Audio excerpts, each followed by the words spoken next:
Tesla do 2 rokov odhalí nový systém výroby. Level mimozemská loď.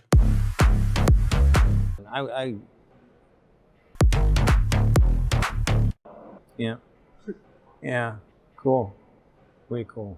It's a production system. It's a level of production technology that is far in advance of any automotive plant on Earth.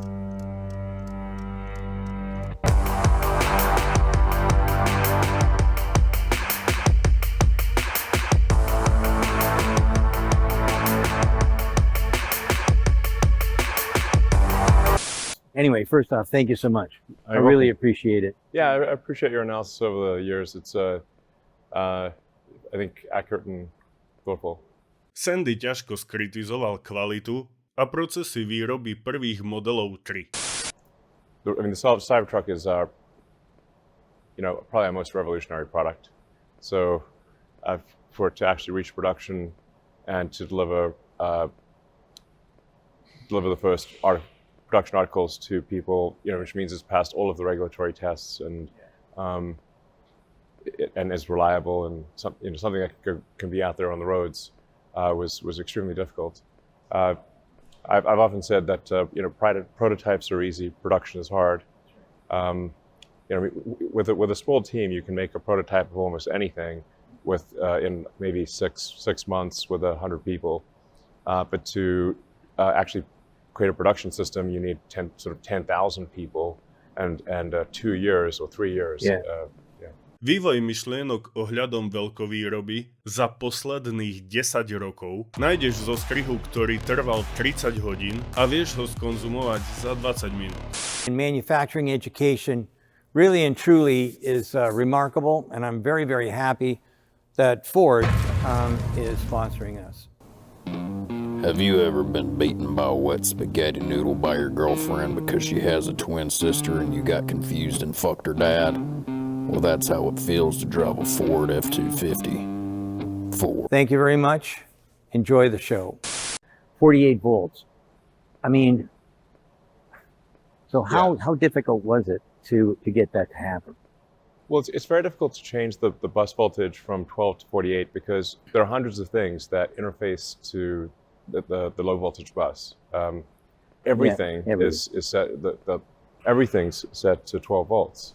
So the entire supply chain, the entire design infrastructure is set for 12 volts. This is why it's been stuck at this absurdly low number for a long time. It's people that know a little bit about electrical engineering. In a nutshell, you can use much less copper, and the wire harness weighs much less as you raise the voltage. But you did even more. Well, there's actually a couple of things happening. So besides 48 volts, it's also moving to Ethernet over CAN bus. Yep. So Ethernet just allows for a much higher data rate than the CAN bus, which is the sort of typical data bus on a car. I think, frankly, these things are pretty obvious. They're like it's simply bringing cars to the 21st century. Because we've had Ethernet for a long time. Yeah. And so I feel like actually what we're doing is we're kind of making the obvious moves. They seem very obvious to me, like as opposed to like some, eureka. It's not like, is it actually a breakthrough? Well, we're just trying to bring car electronics to, the year 2023. Right. Similar to what you'd have for, in a laptop or in any kind of computer. Automobilky dávajú do vozidiel technológiu z minulého storočia.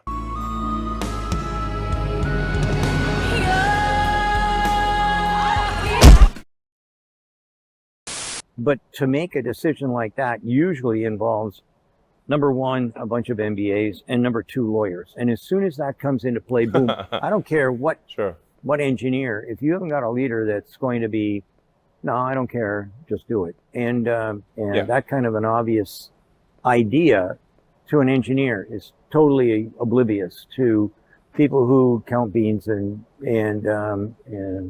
I believe it's important to be good to have some good understanding of the field that you are leading. So if you're leading, say, a technology company, you want to be, I think, good at engineering or reasonably good at engineering. You need to, if you're leading a company which is sort of more marketing based. Don't advertise. Then I think being skilled at marketing is go fuck yourself. It's fine, but go fuck yourself. Like you don't want you don't want your product to be something that you don't understand, essentially. So there's a lot of technology in the car, so I think it's important to have an understanding of technology, of engineering, in order to make sensible decisions. Tento typek disponuje hlbokým porozumením technológie v absurdnom množstve oblastí. Človek, ktorý podkopal bankový systém vybudovaním PayPalu, zorganizoval talent, ktorý nakodoval syntetický zrak, donútil pristať rakety, vyvinul čip do mozgu, s ktorým opica hrala Pong, telepaticky, postavil továrne na hromadnú výrobu elektromobilov, poslal na orbit tisíce satelitov, ktoré časom zabezpečia internet, vzdelanie, zvyšku Zemegule a signál aj v tej najzapadnutejšej kukurici sveta. Človek, ktorý už dávno mohol piť koktejly z kokosov na pláži a surfovať nahý s tuctom exotického porastu v pozadí, stavať hrady z vriaceho piesku. OK, už každý pochopil. Človek, ktorý si namiesto toho vybral spať 5 až 6 hodín denne posledných 20 rokov, pretože sa nám tu celá party môže skončiť v priebehu jediného dňa. Elon je génius na steroidoch. Jediná verejne obchodovaná firma z jeho portfólia je Tesla. Jej plány nie sú o nič menšie ako kompletná transformácia planéty na obnoviteľné zdroje energie. And you've got basically steer-by-wire. Steer-by-wire is awesome. If you actually, I didn't really spend much time on it in the Cybertruck presentation, but you have to, if you drive the car, it's immediately obvious. Yes, exactly. So steer-by-wire means that the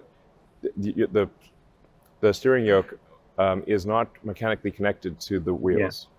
Yeah. So for the Cybertruck, the steering yoke is a command to the computer. So that means we can adjust the gain, it basically moves the wheels the right amount based on the speed that you're going and what your intentions are. Well, the other good thing too is this has rear wheel steering.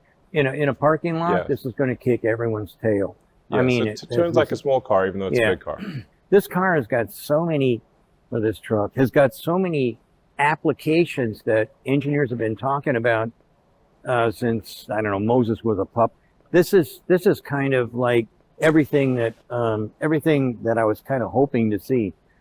What really was the biggest challenge? I think people sometimes forget, it's not like we're going to deliver the car in 2019. We announced the car in 2019. I think we sort of expected perhaps it would be in production in a couple of years later in 21 or something like that. There was a worldwide pandemic. Then there was a global chip shortage. And there were shortages of so many parts. It would be irrelevant for us to bring to market a car for which that we simply do not have parts to make. Yeah. So that's a pretty good reason. Yeah. So I've got I mean, I got no parts. It would add complexity, but we would not ship any incremental units. And that's it would actually make the company worse. Now, for a few years there, we actually couldn't even make enough of the Model Y and Model 3. We were actually production constrained because of multiple part shortages. So the global pandemic shut down massive sections of the global supply chain. Yeah. Lockdowny. Kto na nich nemá pekné spomienky?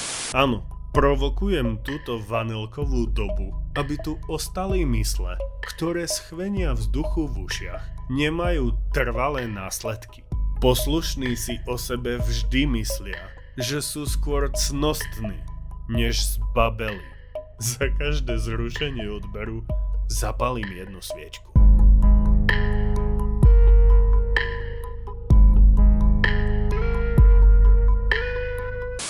Yeah. Well, it was true for everyone. Yeah, true for everyone. Nobody was immune to that stuff. Correct. But So it was just, if we can't even make enough of the cars that we have already designed, what's the point of bringing a new one to market? Right. But anyways, on this one here, I think that this is the most iconic vehicle that we've seen in at least 40 years, 30 or 40 years. Yeah. This is. I specifically wanted to make something that looked like the future. Well, so, yeah. I mean, it's an armored personnel carrier from the future. And it doesn't rust, and it's easy to clean with a hose, and you're done. It's good stuff. The $25,000 Tesla. And so I'm wondering where is that exactly? What do you think about the new? I can say a little bit. I just can't tell you, unit volume and dates. So we obviously are working on a low-cost electric vehicle that will be made in very high volume. We're quite far advanced in that work. I review the production line plans for that every week, and I think the revolution in manufacturing that will be represented by that car will blow people's minds. It is not like any car production line that anyone's ever seen. The thing that's most interesting about this is the production system. It's a level of production technology that is far in advance of any automotive plant on Earth.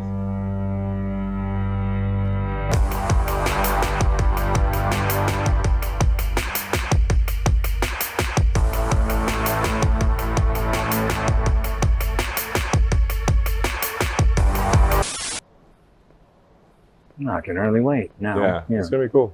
It's going to be very cool, I'm sure. The first production line will be here in the Gigafactory in Texas, in this facility. Oh, I thought it was going to be in Mexico or something. That'll be the second place. Wow, that's way cool. It would take too long to complete the factory in Mexico. Well, this place here seems to be growing every time I come here. It seems to get bigger. And we're adding a significant extension on the south, and adding more buildings on the. We have 2,000 acres, so this is really just a small part of the property. Yeah. Well, I kept hearing phase one. This is phase one. So this is phase one. I can't imagine what all the other phases must be. So Pri náhľade na veľkosť pozemku Tesly v Texase môžeš nechať voľný výbeh svojej fantázii. I mean, all the glorious stuff you did with with how manufacturing should be done. I think it's just great leadership. I really appreciate that. So, yeah, I mean, I push things very hard on the engineering front.